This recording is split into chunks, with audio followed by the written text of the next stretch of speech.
My name is Diana Vertus. I'm the CEO and founder of Curation Agency, and we are an event production agency. We produce live events in Boston, LA, and all over, wherever you want us. Diana, thank you very much for joining in, and I love that we have a co-star. Yes, Kayla, And co-founder. Kayla's fixated on something. Yeah, I have her iPad next to her watching Sesame Street, her favorite, just so that she helped me do this interview today. All right, this is good. So she may pipe in and she may not, but this is good. Nice distraction. So Diana, let's start with tell me about your company. So when did it start, and what do you guys do? Yes, so I originally started my company about 10 years ago. I launched it as Exquisite Design Concepts. I actually recently just rebranded in January to Curation Agency. I wanted a change, I wanted a refresher, and I wanted something that represented my company. So what we do is we produce, design, and coordinate mid-scale to large-scale events. So I do pop-up events, experiential events, conferences, private dinners, and celebrations. The only thing that we do not cover is weddings, but we do everything celebratory. So why did you start this company? Good question. I was always a natural event planner. I'm a nurturer by heart. I love to entertain. I love to gather people. I am the go-to in the family, friends and family, on getting things together, making it look good, making people feel good. So it's something I always did naturally. And then when I got laid off from my job, because I wanted to be an attorney, so I worked at a trademark and patent law firm. They outsourced my department. And my back was against the wall. It was during the recession. And I'm like, what am I going to do? And a lot of people are like, why don't you follow your passion? Why don't you do something event planning, interior design wise? I started in the interior design field. I liked it, but I didn't love it. And I literally started my company like a couple of days before my birthday. I just pitched everybody in my network. I'm like, hey guys, I'm starting a new company. Who would let me produce their event? I was on a list server. I got over 100 responses. It was a Friday at like 4:45. I got over 100 responses. I picked 2 nonprofit organizations that cater to young women and girls, because that is what I truly care about, is advancing women and young girls. And I was just like, wow, I may have something here. There's a need for my services. And that's literally how I started. I started with 2 organizations, and then it spiraled from there. And my company has grown from word of mouth till this day. I have to say that I did not know that you were in the law field at all. So now, how did your past how did your past come together with your present, your passion? Because I mean, a lot of people, when they're career switching when without a pandemic or anything going on, but when people wanted a career switch, they usually go to school and they have that moment. Yes, the economy was part of it, but how does your law degree or your law the years of you being an attorney, how does that work with what you're doing right now? Well, definitely the discipline. The discipline really helped. Reading contracts, being able to read contracts, being able to negotiate, because I have to negotiate all the time with deals, vendors. That really helped a lot. So that's how those worlds collided, and that's how that helped me a lot in what I'm doing. And why did you decide to rebrand your company? I felt like I wasn't connected to Exquisite Design Concepts anymore. And I will always get people saying like, I don't feel like this name really fits you, or people couldn't spell it, people couldn't say it.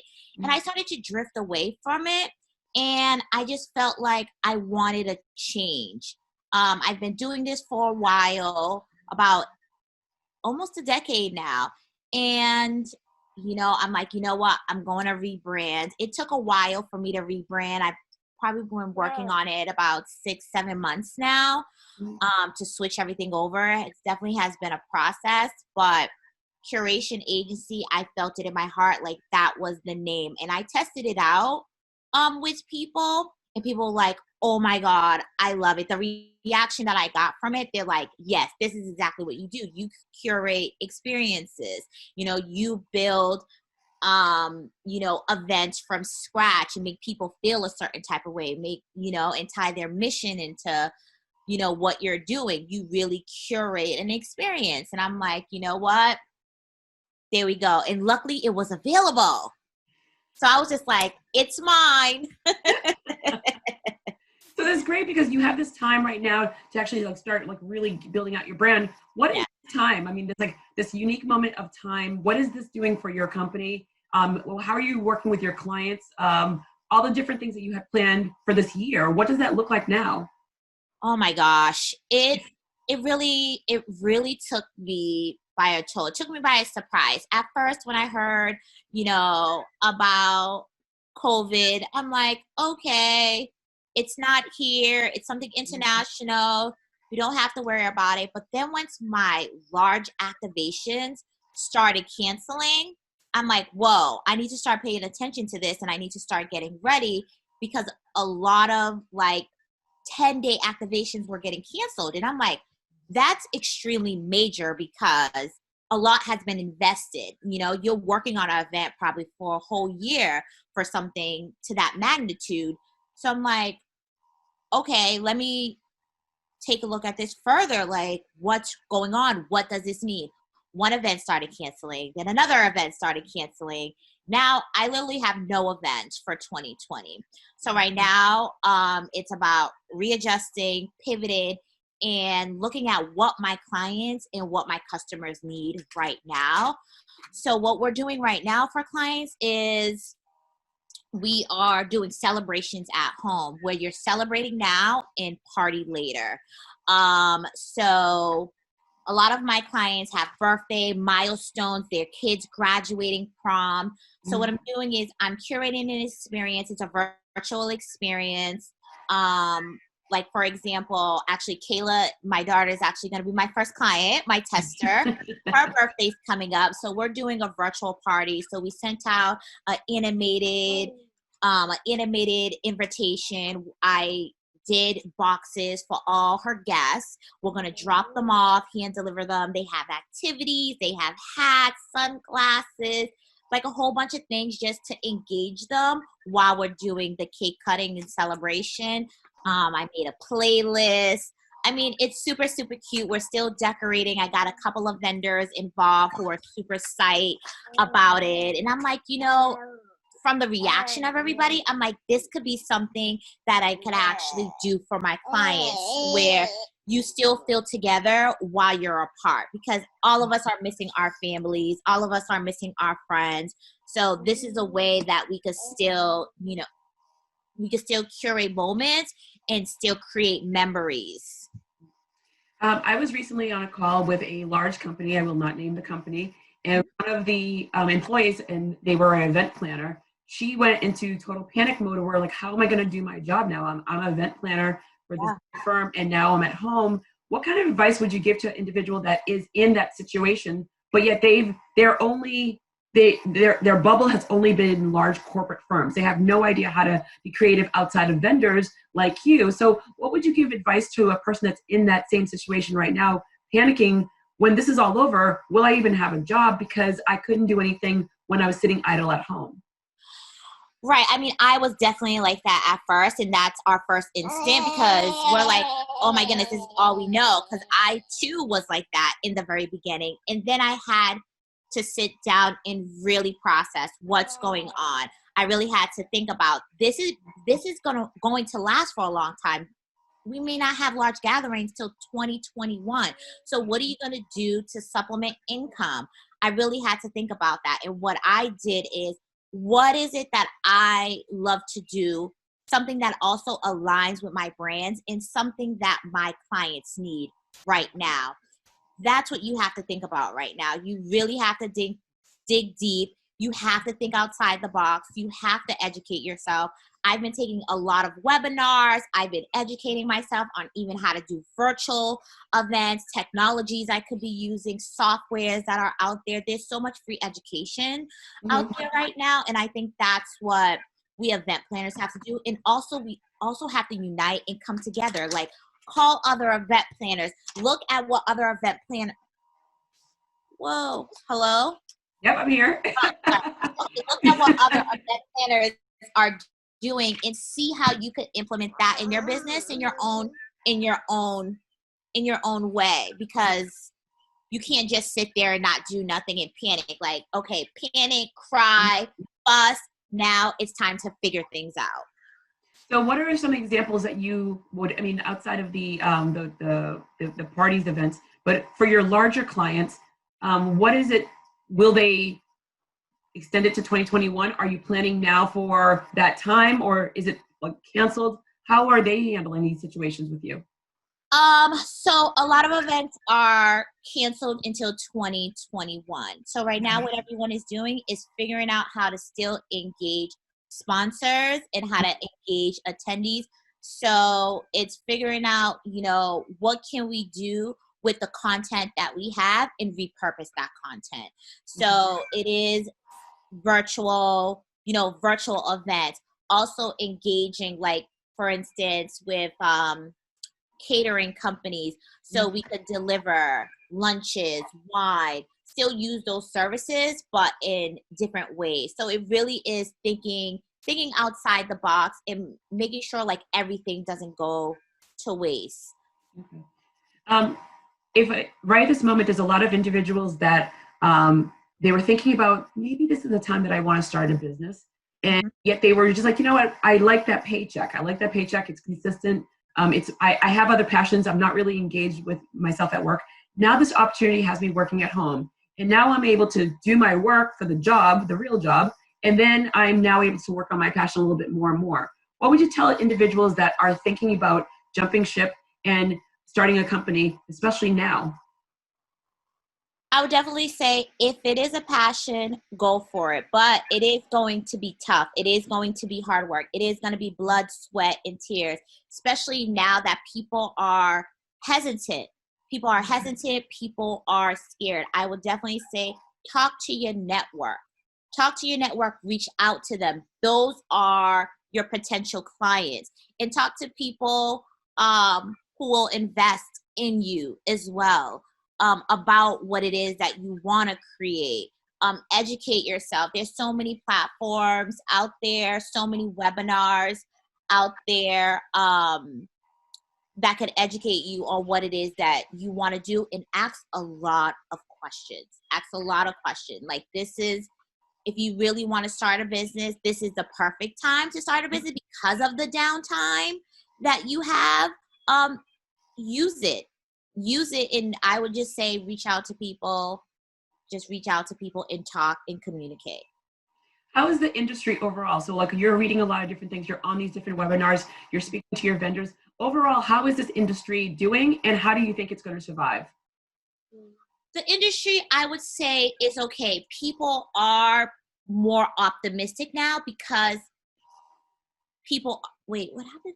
You're still there, you're good. Okay. People are optimistic because people are actually still spending money, and people are looking for ways to invest in small businesses and have a give back component. And that's also another thing. So I am doing these parties with a purpose. So for every 5 parties that I do, I'm going to donate a party to a family who was affected by COVID, to a foster care child who's displaced right now. So that's what I'm doing right now. Sorry. Oh no, don't apologize at all, because I love her. Just bring her on camera. It's good. She'll be entertained. I love it. So the industry is figuring things out. We're all figuring things out. Even as of yesterday, I have a photo booth company that I use all the time, and I reached out to her and I'm like, hey, this idea just came to mind and I thought of you.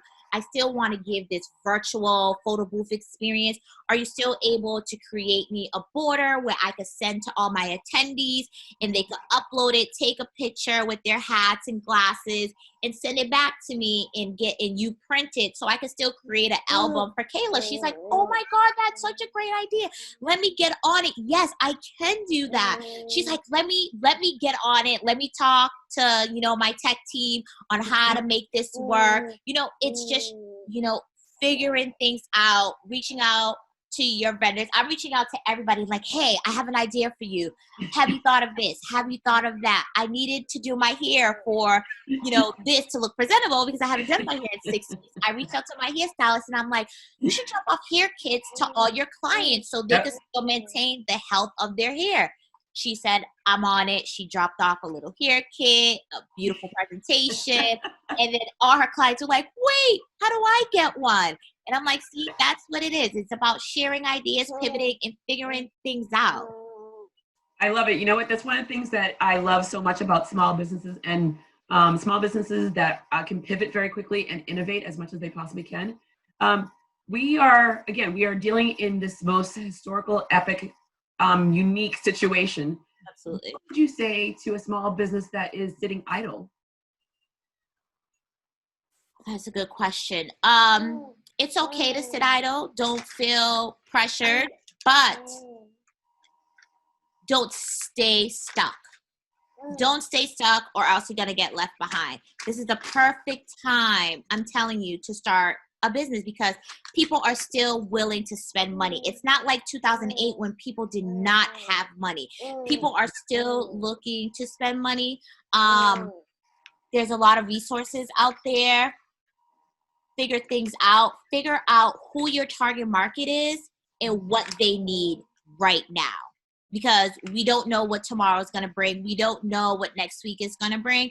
Figure out what your clients need right now and make sure it aligns with your brand. Because that was the thing for me is, do I want to do something brand new or do I want to do something that still sticks true to me and to my brand? And when I thought of this, I'm like, this is what I love to do. Now I'm going to be able to bring this inside of people's homes. I love the fact that you said knowing the target audience. I mean, I say this over and over and over again to so many people to know who your target audience is. But there are a lot of individuals right now, especially they're in that I thought I knew who my target audience is. And then now I'm like struggling.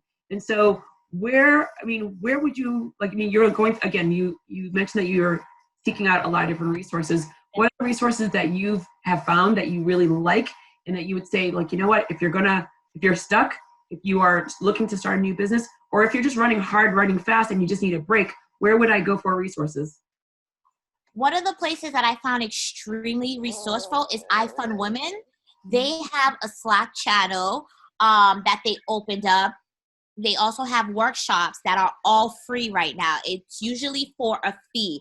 So it's all types of information. If you need to figure out your idea of your business, they can help you with that. They have a whole playbook that you could download, how to pitch yourself, how to write an elevator pitch, how to come up with your figures on what you need, how to come up with a financial plan, how to write a business plan. I really found them resourceful. I've also done Create and Cultivate. I've been on their platform. They were giving out memberships that typically are $100 for $10 for about 2 months. I signed up for that. Tory Burch, SBA, Center Woman of Enterprises. Wow. And Google things. And a lot of things I also have been finding out about is a lot of grants because I'm not sure what's going on with the PPP. I'm not depending on that right now. So I looked for a lot of grants that cater to women of color, a lot of grants that cater to women, a lot of grants that, for creatives, all types of grants. And I applied for all of them. So there is resources out there. Do your education, read, sign up for newsletters, and just, keep yourself educated and informed, most importantly. This ends tomorrow. In a perfect world, this all ends tomorrow. We go back to our new normal. Not the normal, but the new normal. What does the first day look like for you? What does the first day look like for me? Oh, wow. A day of joy. But The first day will be very, very busy. It's me reaching out to all of my clients and strategizing for the next year on upcoming events and upcoming activations. And now that in integrating live events with hybrid events as well, because our focus was all solely on live events. Now we're going to have to integrate people who are at home who want to attend events as well. That is going to need to be integrated in like all of our events. So it's really getting ready, for the large gatherings. Well, that's a great way to get into the concept of we open, and a lot of people are experiencing high anxiety. A small gathering is one thing, being in a restaurant is one thing, being outdoor events because the summer months are coming. But in the fall, conversations are definitely spiking about how this is going to come back up because we don't have a vaccination yet. And now we're going to try to run a large event with hundreds and hundreds of people inside. How are you going to even deal with that concept of people having high anxiety and feeling like, is this event going to be safe for me? I think we're going to deal with that for a while. So it's about reinventing what an actual event looks like. Well, maybe we can't have an event that's 1,000 people, depending on the capacity and the square footage of the actual event. We're going to need people to be, 6 feet apart from one another. So it might be an event where it's 100 people, 150 people, but how do we engage the other people? And that's why I was saying to also include, to integrate, our live event and stream it online to also engage those people as well. There's going to be a lot of protocols. There's going to be a lot of changes.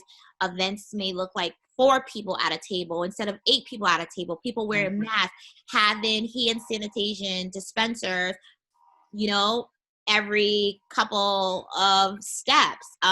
Things are going to look really, really, really different. And we're just going to, we're going to roll with the punches, and we're going to be learning as we go. So that's why I'm staying really informed, very educating, listening to the experts on what to do next, because the number one priority is the safety of all of us.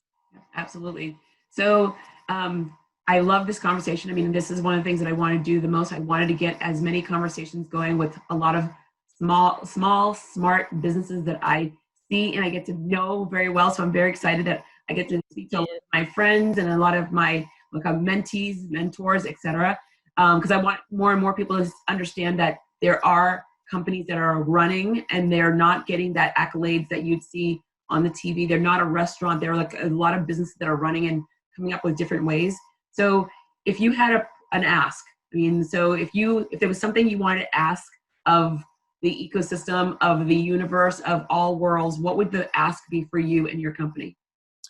The ask would definitely be, do not be scared to plan an event. Do not cancel events, because we need events. People need people. People connect with people in person. We need that human connection. It's really, really important.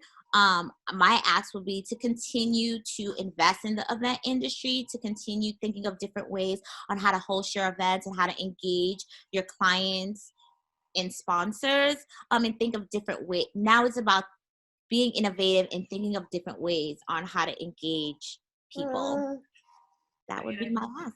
No, that's the best thing ever. I mean, we do need people. I mean, I love all my event planners that are in my world. I am always in awe of watching everything that you do online versus on your social media. I love attending your events because I walk in and I'm just like, where did this come from? So I think this is like absolutely fantastic that you're out there. And it is true, we need events to bring people together. And I know it's going to be a little awkward at the beginning, but me personally, I can't wait for my first hug from a person. And I've already told people, I go, let it be known, I'm going to hug you, and it's going to be awkward because I'm not going to but just to be able to walk into an event and see people and just dance and have fun and smile and celebrate, it's going to be amazing, whether it's professional or personal. And I definitely, we don't want the entertainment industry or your industry overall. We don't want your industry to go away. We need you, because your creative thoughts in your mind is something that makes that special occasion that much more brighter.